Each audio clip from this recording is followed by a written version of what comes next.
Hi, and welcome to YeeFit Adventures. My name's Darren, and this channel is about backpacking, gear reviews, and finding your next adventure. In today's video, you're in a great treat today. We are bound for the Grand Canyon. We're going to head down to Cottonwood Campground, so stay tuned.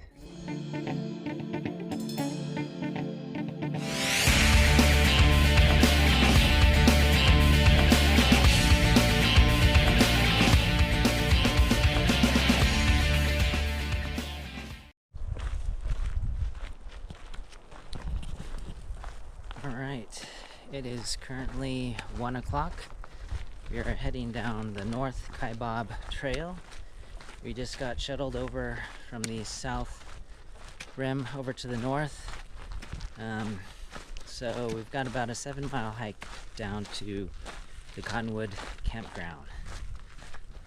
We're really excited. Current temperatures are in the 90s and it's only gonna get hotter. So I'm gonna take it slow. Got about 2 liters of water, and the next water source I believe is at Supai Tunnels. There's about 3 miles down. Alright, here's our first decent view. The initial descent was very invigorating. As the temperature rose, within a short time, I reached the first notable landmark, Coconino Overlook. Here the canyon opened up in a breathtaking panorama. The cliffs revealed their stratifying layers like pages of a geological history book. As I gazed off to take a closer look at the view, the immense silence broke only by the distant call of a raven. The overlook provided a perfect vantage point to appreciate the sheer scale of the canyon, and the Colorado River appeared as a mere ribbon far below.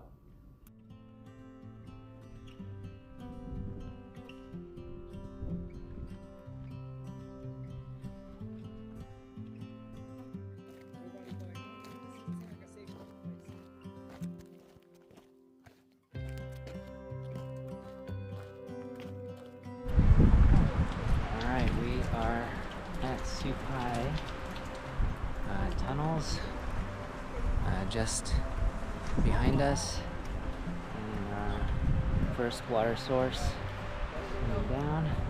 Got some mules in the back there, and we're gonna fill up our water.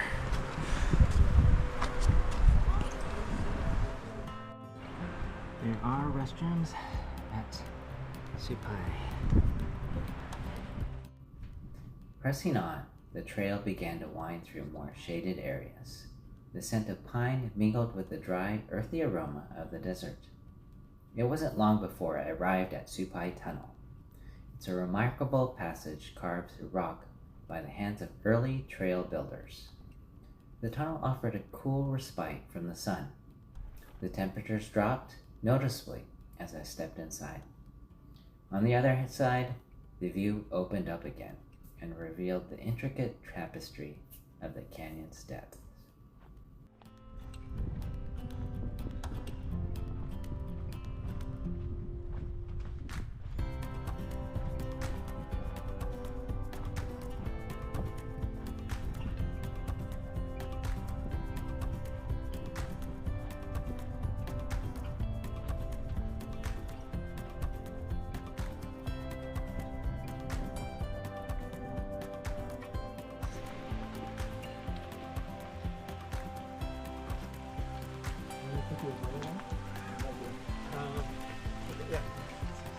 Alright, we're heading down towards there. There's a little bridge you can see we cross.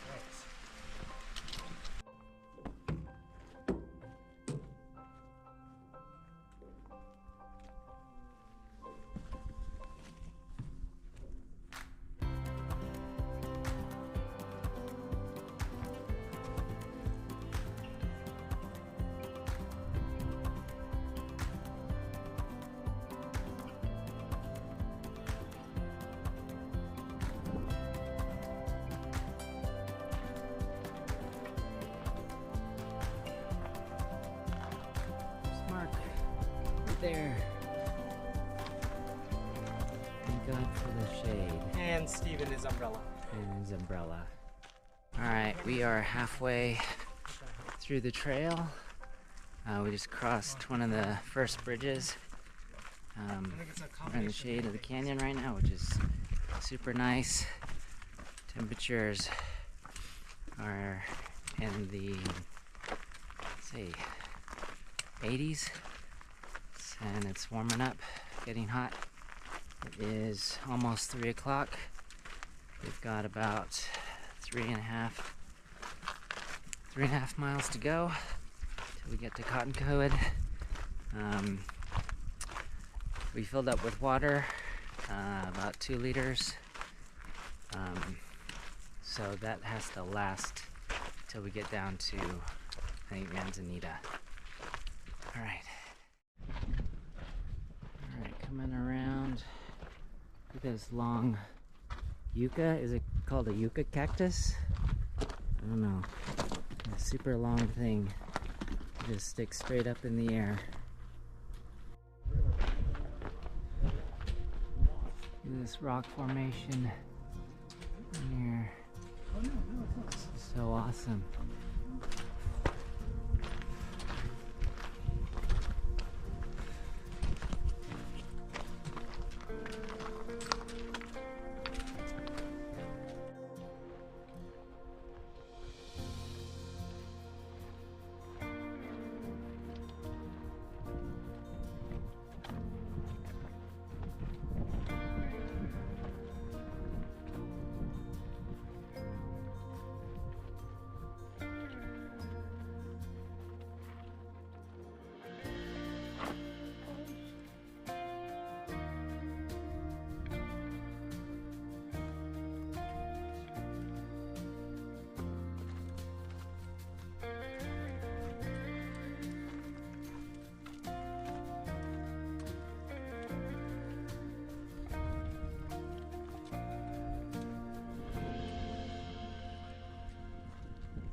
A little further along, we reached Manzanita Rest Area. This is nestled in a narrow part of the canyon and offers a brief respite from the trail. I took off my pack and sat down, allowing the shade of the cottonwoods and the sound of Bright Angel Creek to soothe my weary muscles.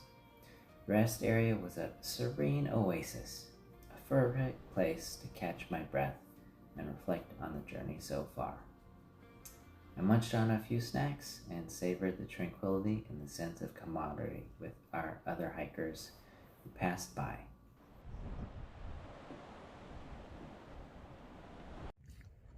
All right, we made it to Cottonwood Campground.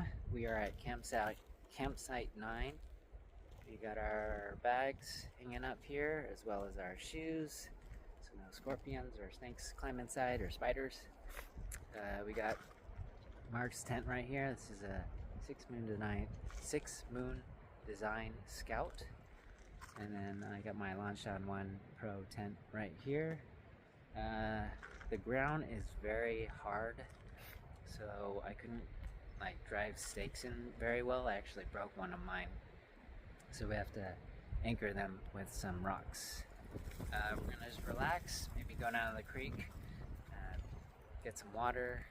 There are restrooms here and also a food locker. You can stick your food in there. And there's a picnic bench over there where we're gonna cook our food tonight. We here at Cottonwood Camp at Cottonwood Creek.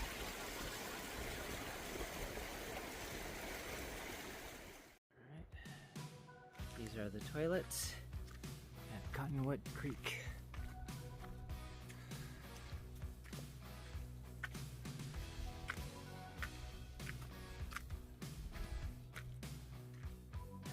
Is campsite 89.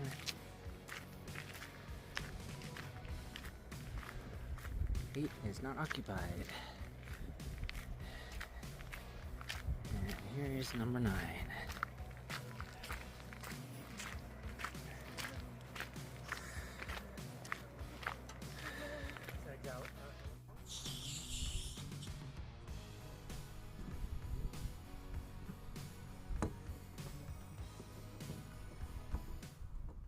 Setting up camp was a comforting ritual.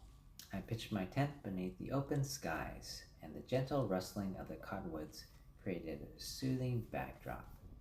My muscles ached from the hike, but it was a satisfying kind of tiredness, the kind that comes from pushing oneself and reveling in the journey. With camp established, I set up about prepping for dinner. The simple act of boiling water and rehydrating a meal feels almost ceremonial in the midst of the wilderness. And tonight, I'd have the peak refuel beef chili mac.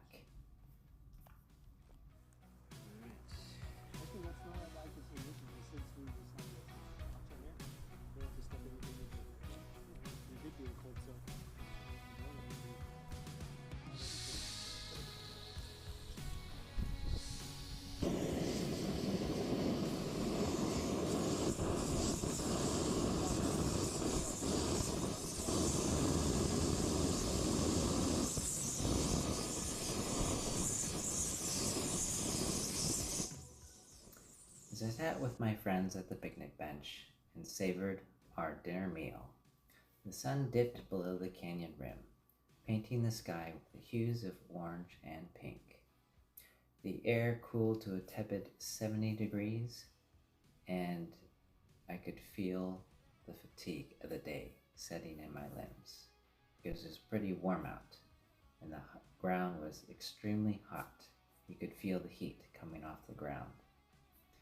The sounds of the canyon lulled me, the gentle babble of the creek, the whispers of the wind through the cottonwoods, the distant hoot of an owl. My mind wandered through the memories of the day, each step, each view, each breath, part of the unforgettable adventure. Tomorrow would bring new challenges and new wonders, but for now, I was content under a blanket of stars, at peace with the world and myself.